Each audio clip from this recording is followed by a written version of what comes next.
Hi, I'm J.C.Hollywood and this is This Week in the 80s for the week beginning July 2nd.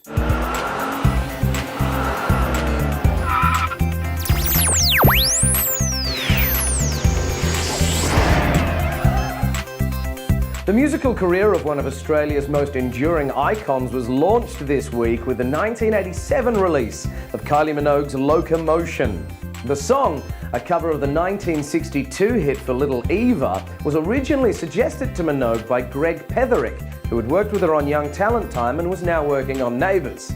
The story goes that Petherick was holding a regular Thursday night jam session for some of the cast, and Minogue wanted in. She asked him to find her a song that she could muck around with, so he raided his parents' album collection, found the Little Eva version, and the rest is history. Well, not quite. That first attempt at the song was a funk/rock version, and Petherick's attempts to generate interest in the recording was met with strong resistance. As he later recalled, the record labels told him, "Cover versions don't sell, and soap stars don't transition into music." He did manage to get a copy into the hands of Michael Gudinski, though, the head of Mushroom Records. But it wasn't until Gudinski visited the UK and saw the impact that Neighbours was having over there that he decided to pursue it. He was looking for something a little more in the mould of Bananarama, so he enlisted the help of engineer Mike Duffy, whose relationship with soon-to-be hitmakers Stock Aitken Waterman led to what would ultimately become one of the greatest musical collaborations in history.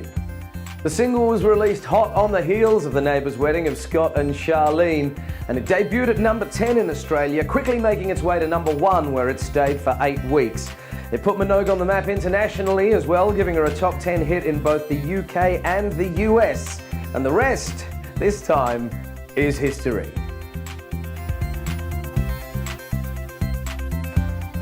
On July the 6th, 1984, 45,000 fans flocked to Kansas City's Arrowhead Stadium to witness the first of 55 shows across Canada and the US. It was the hottest ticket in town as Michael Jackson took to the stage with his brothers for what would be their last tour together, the Victory Tour. By the time it started, the tour had already courted its share of controversy. Tickets were purchased via an order form that was printed in the local newspapers, and fans had to pay the then exorbitant price of $120 for 4 tickets via mail order, without a guarantee of a seat, a date, or even that they were going to get tickets at all. It didn't deter the fans, though, with Kansas City alone selling over 15,000 mail orders on the first day. While the tour was supposedly to support the album that it was named after, it didn't feature any of the songs from that album, allegedly because Michael refused to learn them. And who could blame him? His album Thriller was still dominating the charts, and the fans were turning out to see him. His brothers being there was just a bonus.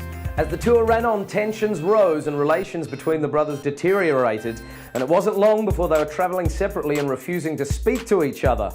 A European tour was planned, but that idea was scuttled when on December the 6th, Jackson announced to the Los Angeles audience that they were witnessing his last performance with his brothers.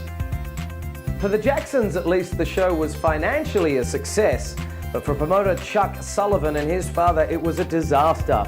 They lost tens of millions of dollars, and in the end, the Victory Tour would see the Sullivans have to sell their beloved NFL team, the New England Patriots. 4 years later, July the 2nd, 1988, saw Michael Jackson's Dirty Diana claim top spot on the Billboard charts, making history as he became the first artist ever to have 5 number 1 singles from the same album.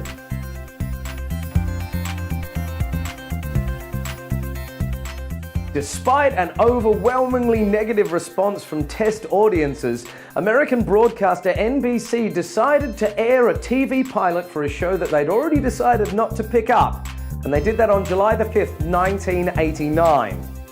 The show, a fictionalized account of the life of a stand-up comedian and his friends, was originally supposed to be a 90-minute special, but the show's creators had other ideas. They thought that their concept for a show about nothing would work better in the half-hour format. When the Seinfeld Chronicles premiered, it was watched by 11% of households who, along with critics, were saddened to hear that the network would not be picking the show up. This response convinced NBC executive Rick Ludwin to give the show another chance, and he commissioned a 4-episode season which premiered a year later under the simpler name Seinfeld.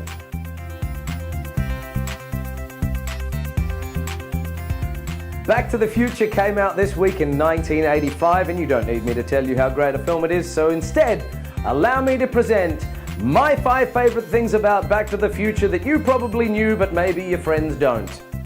Number 1. Eric Stoltz was originally cast as Marty McFly. That's a fact you almost certainly knew, but did you know that he worked on the film for almost 5 weeks before he was recast?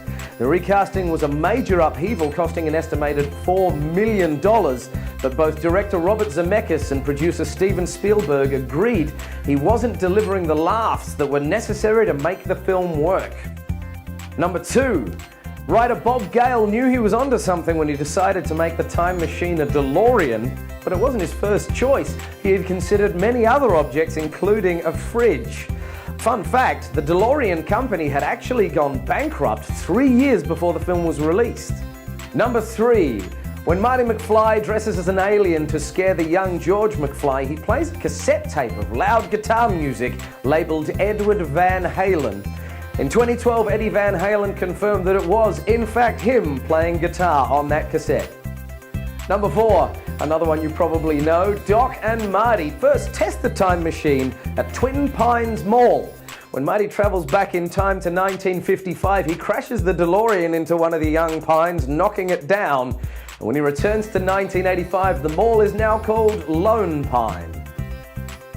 Number 5. Apparently, the script was rejected 40 times before it was picked up by Universal. Among the reasons for the rejection, studios didn't want to make a film about incest.